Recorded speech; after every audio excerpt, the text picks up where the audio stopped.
Muchas gracias entonces al doctor Vigal. Nos queda nuestra última panelista, pero no por ser la última es menos importante, todo lo contrario, es la doctora María Cecilia Londoño. Ella es bióloga de la Universidad de los Andes en Colombia y cuenta con una maestría y un doctorado en la Universidad Nacional Autónoma de México.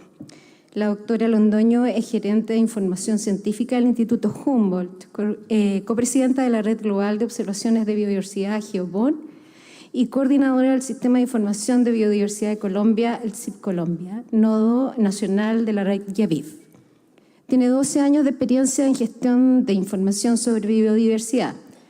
Su trabajo se enfoca en liderar el desarrollo y mantenimiento de la infraestructura informática, políticas y procesos de gobernanza que permiten la disposición de datos e indicadores sobre la biodiversidad, así como el desarrollo de análisis y plataformas web para la difusión de cifras e indicadores sobre este tema.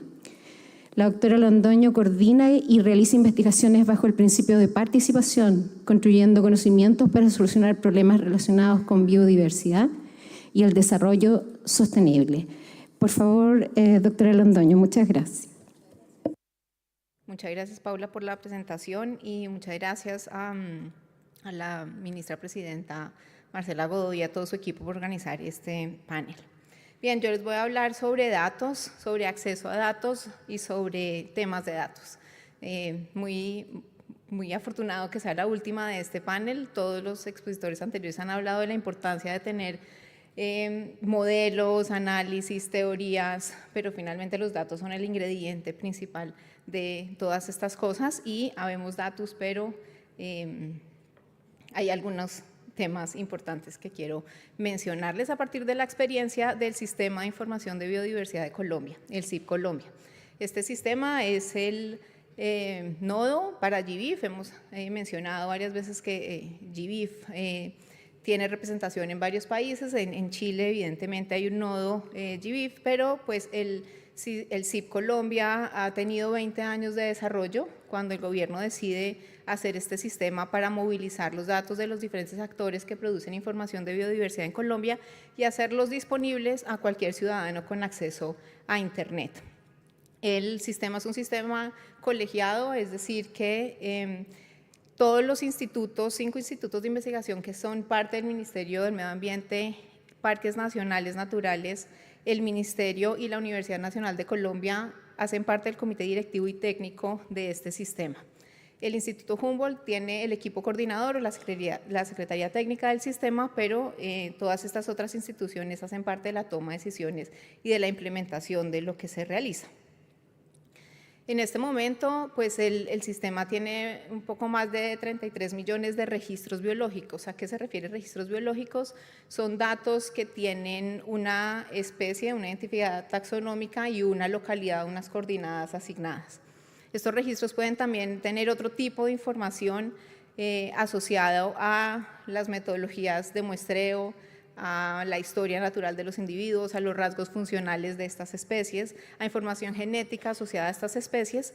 Entonces hay una gran variedad en la calidad y en el tipo de información que está asociada a estos registros. Una de las cosas que se trabaja mucho son en los estándares que se utilizan para documentar esa información. Entonces el estándar más general es el Darwin Core, que habla de esa información, digamos, geográfica y asociada a la especie, a la identificación taxonómica, pero hay otros estándares. Entonces, el Humboldt Core, el IBM Core, el Plinian Core, mucho desarrollo en investigación de cómo tener estándares mejor documentados para poder documentar con más detalle la información biológica.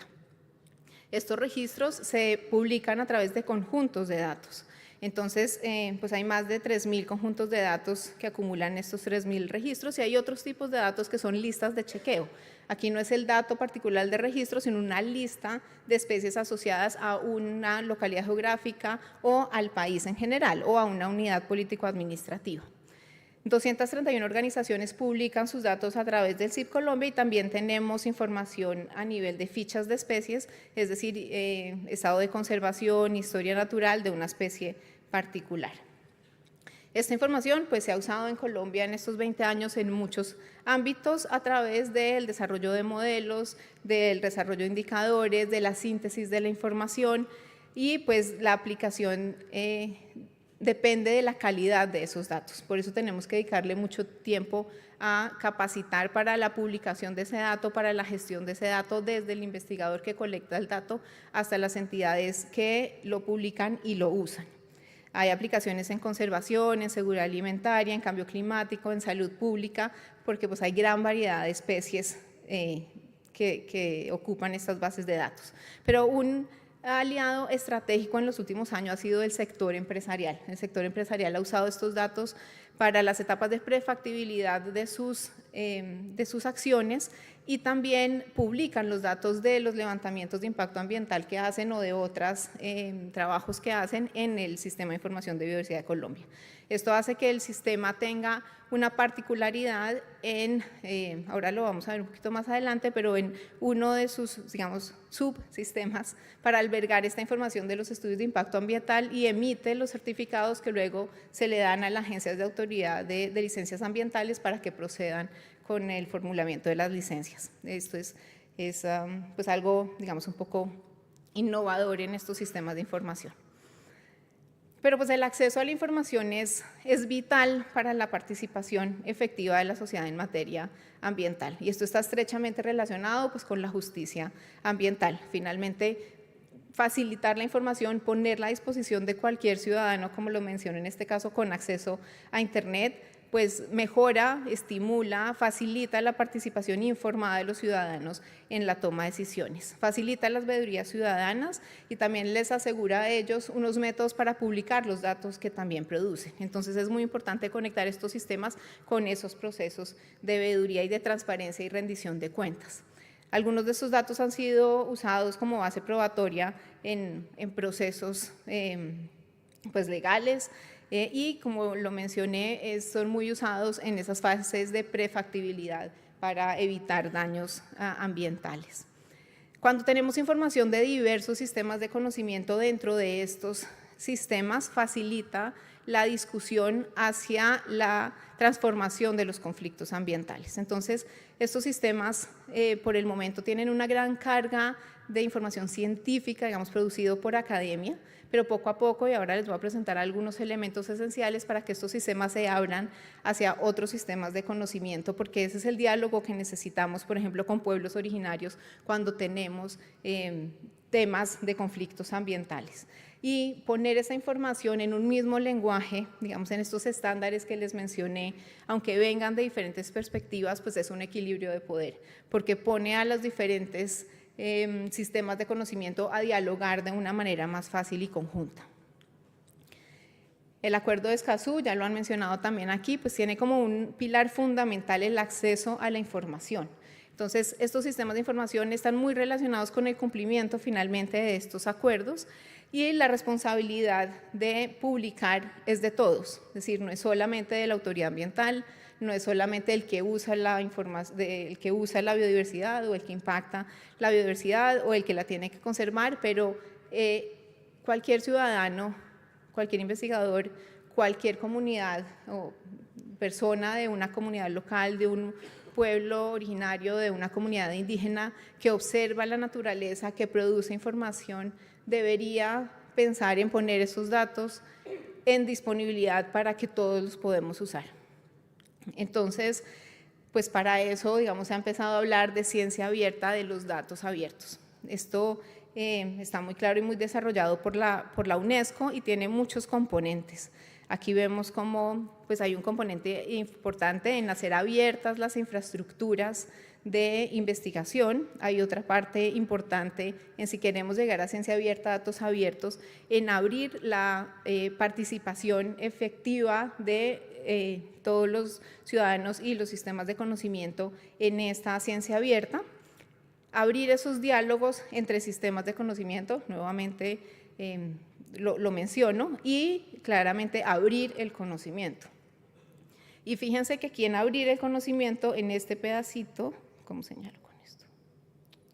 Bueno, Arriba en la parte verde, donde está la manita con una gráfica, esa es la parte de datos abiertos. Ahí voy a profundizar en ese pedacito, pero miren alrededor todas las cosas que hay para verdaderamente hablar de una democratización de una ciencia abierta que sea más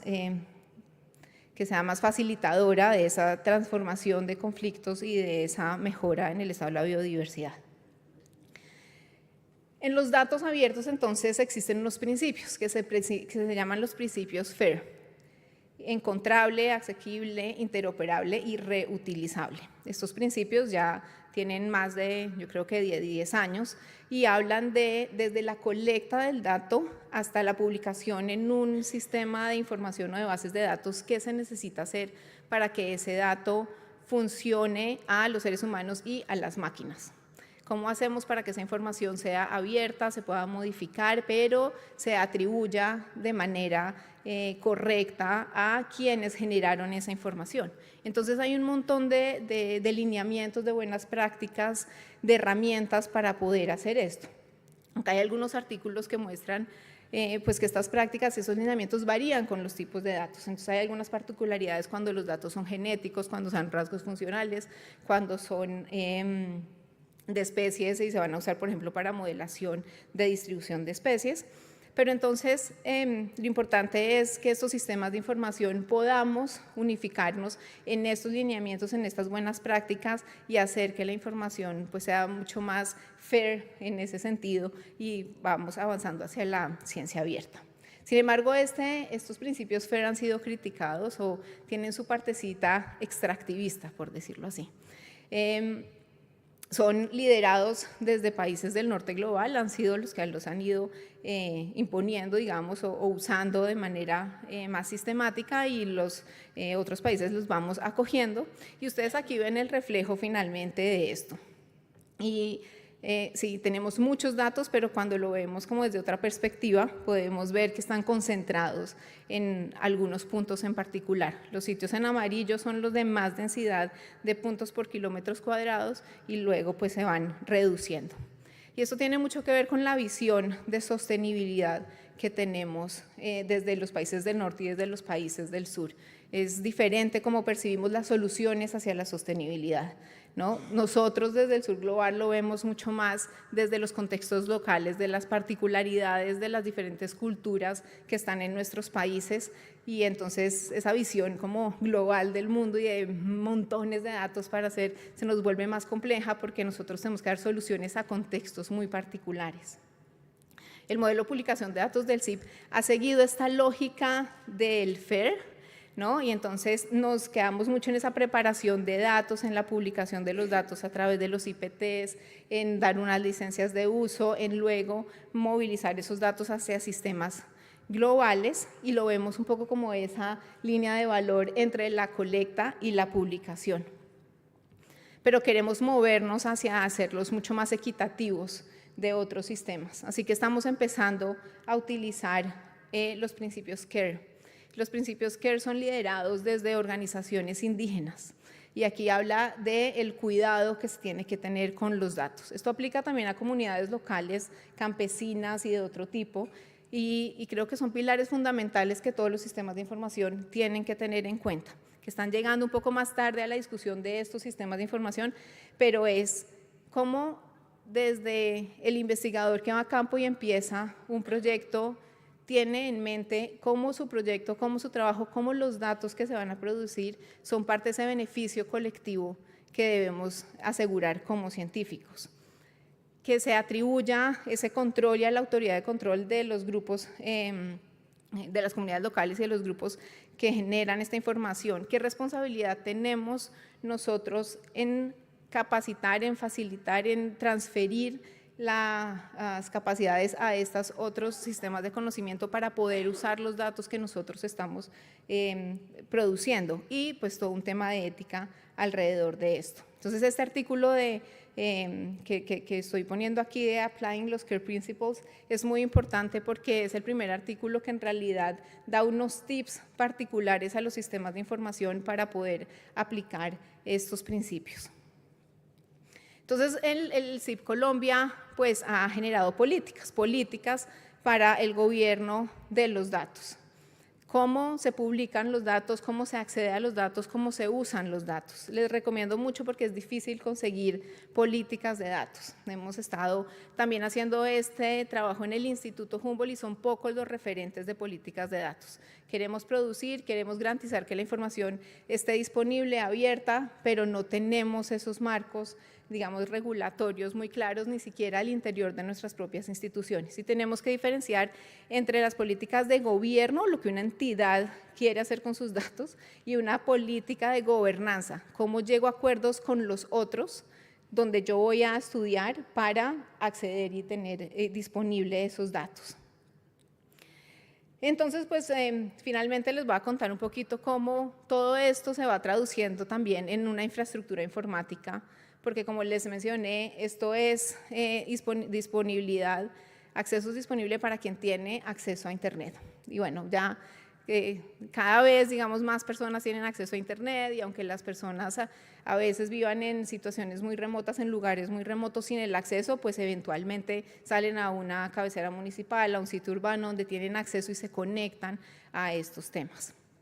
El CIP Colombia ha dispuesto un ecosistema de infraestructuras y de plataformas para poder empezar a entender las diferentes necesidades que hay en los sistemas de información de biodiversidad. Hay entonces un repositorio finalmente de los IPTs, es decir, donde están albergados los datos. Como les dije, es un sistema colegiado, entonces las diferentes instituciones tienen autonomía sobre esos IPTs y pueden administrar ellos mismos sus datos. Eso es muy importante porque no es una cosa centralizada, digamos, en un solo lugar, sino que cada entidad publicadora tiene una administración de su sistema de datos.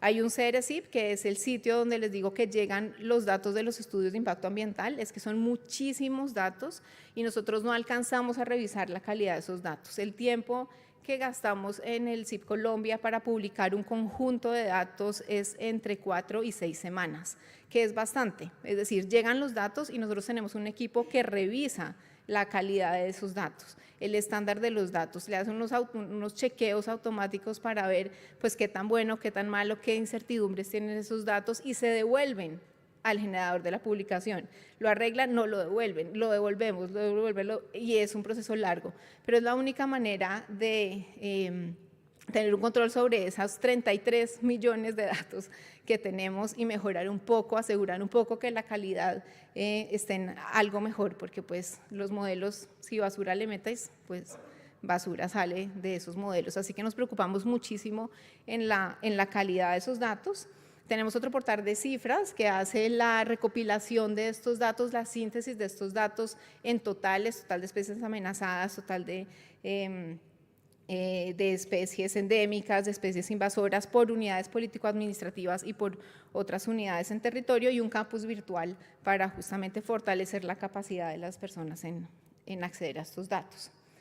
Este, por ejemplo, es el portal de datos. Tú consultas aquí, puse, por ejemplo, el resguardo, uno de los resguardos indígenas que publican los datos a través del IPT, del CIP Colombia. Les hablé de las políticas de datos. Estas tuvieron que tener un ajuste para poder publicar información de los pueblos indígenas, entonces pues son experiencias interesantes que podemos compartir y aquí las cifras. Entonces para el resguardo Pialapí Pueblo Viejo, que es este resguardo, se presentan las síntesis y ellos pueden ya tener una herramienta que les posiciona su territorio frente a qué hay en su territorio y cómo se compara con otros territorios en Colombia.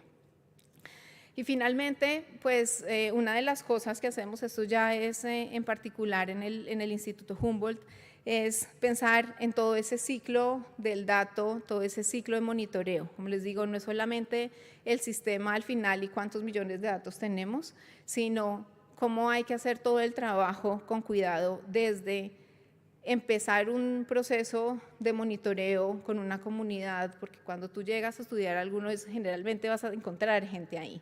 Entonces, ¿cuáles son las preguntas que a esa comunidad también le van a servir y cómo va a usar esa comunidad las investigaciones y los datos que nosotros producimos?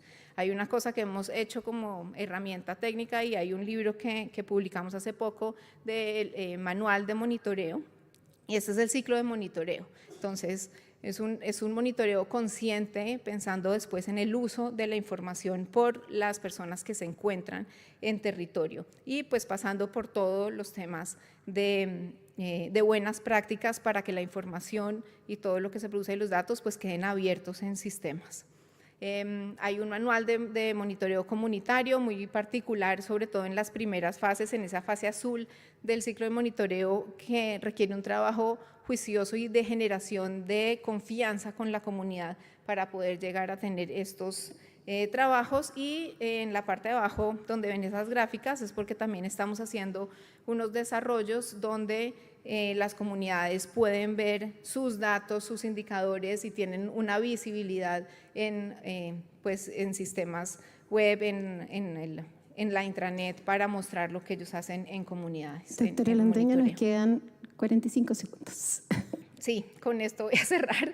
Muchas gracias. Y pues bueno, la complejidad del mundo de los datos, no solamente desde su uso, sus especificidades técnicas, sino también desde la ética y la equidad del tema. Muchas gracias.